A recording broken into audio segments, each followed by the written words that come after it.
Good day, everyone. I am Bolivar de Balacas, taking a Bachelor of Physical Education first year college in University of Cebu main campus.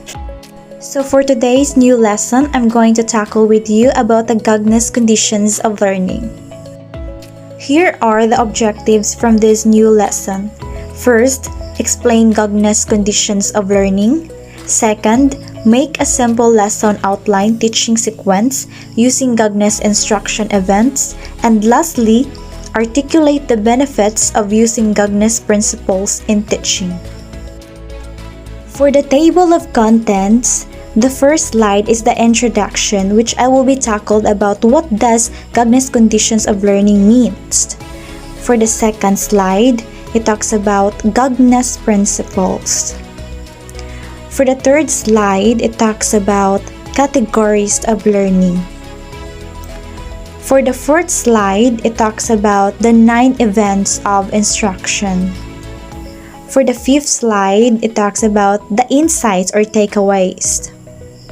And for the last slide, it talks about the synapse or strengtheners. And now, let's open our both eyes and ears for the introduction of this new lesson. In this theory, Gagne specified several different types or levels of learning. He stressed that different internal and external conditions are needed for each type of learning. Thus, his theory is called conditions of learning. He also provided 9 instruction events that serve as basis for the sequencing of instruction. So now, let's talk about the Gagne's principles. The first Gagne's principles is that different instruction is required for different learning outcomes. So according to Gagne, there are several different types or levels of learning. He named it 5 categories of learning, which are verbal information, intellectual skills, cognitive strategies, motor skills, and attitudes. While the second principle is that learning hierarchies define what intellectual skills are to be learned in a sequence of instruction. So he suggests that learning tasks for intellectual skills can be organized in a hierarchy according to complexity. So for the third principle is that events of learning operate on the learner in ways that constitute the conditions of learning. So in his theory, it includes the 9 instructional events and corresponding cognitive process, which I will be discussing to you later. Yay! We are now in the third slide, and let's talk about the categories of learning. The first category of learning is verbal information.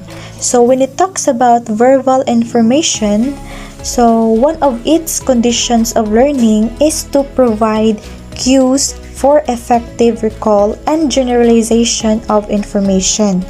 It is also providing a meaningful context for effective encoding of information. The second category of learning is intellectual skills. So it includes the discriminations, concrete concepts, defined concepts, rules, and order rules. So for the third category of learning, this is what we call cognitive strategies. So one of its conditions of learning is to describe or demonstrate the strategy and provide a variety of occasions for practice using the strategy.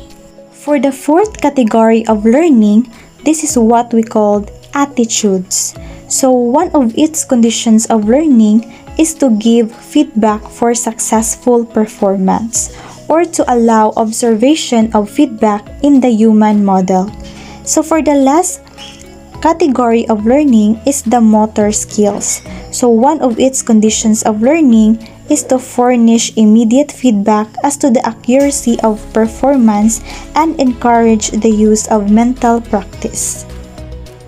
This time, I'm going to tackle about the 9 events of instruction. The first event of instruction is gaining of attention. So example of it is that teacher tells learners how she has used PowerPoint presentation in the classroom. The second event of instruction is informing the learner of the objective. Example is that teacher says, today we're going to work on using multimedia presentation software. The The third event of instruction is stimulating recall of prior learning. So this time, teacher associates the knowledge with the previous lesson at hand. The fourth event of instruction is presenting the stimulus. So teacher gives students hands-on or step-by-step tutorial on using Microsoft PowerPoint.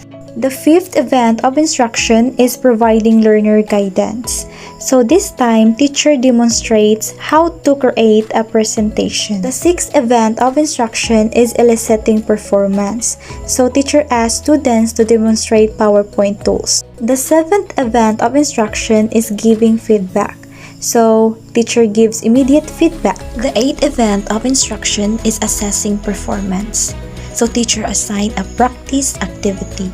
The last event of instruction is enhancing retention and transfer. So aside from asking learners to create activities using PowerPoint presentation, teacher also assigns learner to teach another learner. This time, I'm going to share with you my insights or takeaways from this lesson.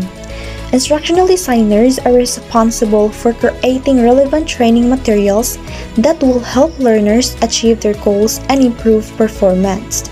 By incorporating Gagne's 9 events into the next course design, they will enable learners to easily follow the content and better apply new concepts and skills to achieve organizational goals and objectives. Before I end this lesson, I want you to answer this one question by giving the advantages and disadvantages of using Gagne's instructional events in lesson planning. Fighting! Yay! Thank you so much guys for listening and watching my video.